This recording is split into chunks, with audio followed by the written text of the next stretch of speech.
L'homme que nous suivons discrètement ce jour-là est un peu nerveux. Ça où, j'ai l'impression. Ouais, ça semble correspondre. À tout de suite. Patrice Lebec est détective privé. À la demande d'un chef d'entreprise, il s'apprête à suivre un salarié en arrêt maladie pour des problèmes de dos. Mais son employeur le soupçonne d'être en pleine forme. Le détective, épaulé par un collègue motard, doit éclaircir la situation. Savoir s'il a fait du sport, s'il fait pas du sport, s'il y a un handicap physique qui est constaté visuellement. Donc on va prendre des photos, des vidéos. Le motard débute la filature. Le salarié vient de quitter son domicile en voiture. Garder la bonne distance, sans éveiller les soupçons. La personne se gare à proximité d'un bois. Il faut tracer un peu plus là, il faut qu'on trace plus près. Parce que là, on va se faire paumer, c'est sûr. Après quelques allers-retours dans le bois, le motard repère le salarié, ici en noir, en tenue de sport et en plein footing. La mission des deux détectives s'arrête ici. Donc c'est dans la boîte, tout va bien. Les photos seront ensuite transmises à l'employeur. Cette personne qui se plaignait d'avoir mal au dos, donc effectivement fait des échauffements, court dans le bois de Boulogne. Donc on n'a pas à se prononcer, mais en tout cas, nous avons effectué les constatations. Après, c'est l'entreprise qui va voir ce qu'elle fait vis-à-vis de ce salarié. Tout employé de bureau s'est un jour posé la question. En arrivant au travail, devant l'ordinateur ou lors de la pause café, sommes-nous surveillés par notre employeur? Ce salarié d'un centre d'appel, qui tient à rester anonyme, estime être constamment fliqué par ses managers. Chacun de ses faits et gestes serait épié. Ils ont le moindre doute sur ce que je fais, ils viennent voir. Ils arrivent pour venir voir physiquement ce qui se passe derrière mon épaule. Ils m'envoient des messages. Qu'est-ce que tu fais? Pourquoi t'es pas à ton poste? Pourquoi? J'ai une collègue là qui s'est fait rappeler à l'ordre parce qu'elle était aux toilettes. C'est vraiment de la surveillance. Je pense que s'ils pouvaient mettre de la vidéosurveillance pour voir nos mouvements, ils le feraient. Régulièrement, les salariés seraient même poussés à se surveiller entre eux, en dénonçant les éventuelles erreurs. Là, on nous encourage à prendre des captures d'écran, à expliquer la situation, à nous envoyer tout ça à notre manager pour que les collègues soient pénalisés. Je sais qu'au quotidien, moi, il y a des jours où c'est dur à supporter. Ouais, vous pensez à démissionner aujourd'hui? Oui, je l'envisage, c'est vraiment ça. Il n'y a pas d'amélioration au point de vue salaire, au point de vue conditions de travail.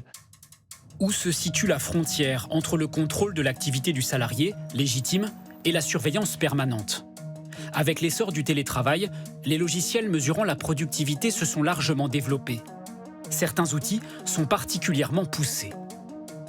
Axel Yarotsky a développé un logiciel de ce type qui enregistre toutes les activités du salarié. Faisons le test. Nous naviguons de site en site pendant quelques minutes. Un œil sur une vidéo de sport. Un peu de musique. Grâce au logiciel, le patron, depuis son bureau, sait très précisément ce que nous avons regardé. Dans cette période de quelques minutes, vous avez été actif sur le clavier et la souris 40% du temps. Vous êtes allé sur YouTube, Amazon, Google, CNN. Et ça, c'est le temps que vous avez passé à regarder chacun de ces sites. Le logiciel prend même des captures d'écran de notre ordinateur. Entre 1 et 3 toutes les 10 minutes, elles aussi envoyées au manager. Plus de 10 000 entreprises, dont des françaises, utilisent cet outil. Est-ce que vous pensez que certaines entreprises utilisent le logiciel pour surveiller leurs salariés et éventuellement les punir? C'est une bonne question. Techniquement, c'est possible de l'utiliser comme ça. C'est au manager de décider. Et c'est pas un problème pour vous?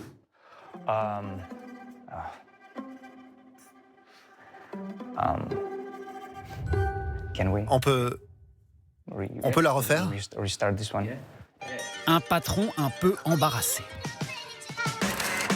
Le gendarme des données personnelles, la CNIL, ne s'est jamais prononcé sur ce genre de logiciel, mais juge inutile et trop intrusif le système de capture d'écran.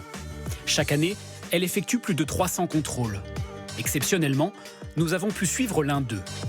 Ces deux enquêteurs scrutent des images de vidéosurveillance. Elles proviennent de caméras placées à l'entrée d'un garage automobile. Mais là, on voit le salarié sur son téléphone. On peut même zoomer, voir ce qu'il regarde sur son téléphone. Ils constatent rapidement des problèmes. L'angle de la caméra est directement réglé directement sur le salarié. Donc on voit qu'il est surveillé de manière constante. Et on voit aussi qu'il y a aussi la prise de son sur cette image. Donc on aperçoit qu'il parle au téléphone, donc toute sa vie privée est enregistrée. Sauf à justifier de circonstances exceptionnelles, on n'a pas le droit de filmer de manière permanente un salarié à son poste de travail. L'enquête déterminera si les caméras étaient orientées sur les employés pour les surveiller ou par inadvertance. Parfois, il n'y a pas vraiment de doute sur les intentions de l'employeur. Nous retrouvons notre détective privé.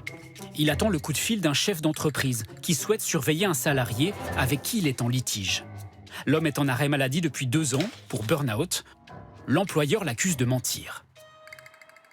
Force est de constater que lors de la dernière entrevue au prud'homme, ce monsieur, il avait très bonne mine, il avait l'air rayonnant, il passe beaucoup de temps, il gagne beaucoup d'argent en ligne. Donc tout va bien. Le seul problème pour nous, c'est que en face, c'est la prévoyance, c'est nous qui la payons. Nous, on veut s'en débarrasser de ce gars, pouvoir le licencier au plus vite, parce que tous les mois, ça nous coûte une fortune. Bien sûr. Si on constate ça sur le terrain, on sera en mesure de vous remettre un rapport détaillé, circonstancié, comportant des photos, voire des vidéos, qui vont démontrer qu'il va qu'à ses occupations personnelles, à des loisirs. Est-ce que parfois vous avez des scrupules à faire ce que vous faites, à suivre des personnes sans qu'elles le sachent? Est-ce que vous vous posez ce genre de questions parfois? On ne peut pas avoir de scrupules dans la mesure où on vérifie la légalité, la légitimité de notre intervention. Si on sent que l'enquête n'est pas légitime, on refuse l'enquête. Le détective reçoit entre 2 et 3 demandes de ce type chaque mois. Pendant longtemps, les entreprises ne pouvaient pas utiliser les rapports des détectives. Le juge les écartait d'emblée parce que suivre un salarié sans qu'il le sache est illégal. Mais depuis 3 ans, la jurisprudence a évolué. Le juge va se demander, est-ce que vous n'aviez pas d'autre manière de prouver ce que vous avez à prouver que d'utiliser comme ça un tel enregistrement? On regarde si ce moyen de preuve il est quand même pas intéressant, proportionné au but poursuivi. Même si les preuves illégales peuvent désormais être examinées, les entreprises obtiennent rarement gain de cause. Les juges tentent de préserver au maximum la vie privée du salarié.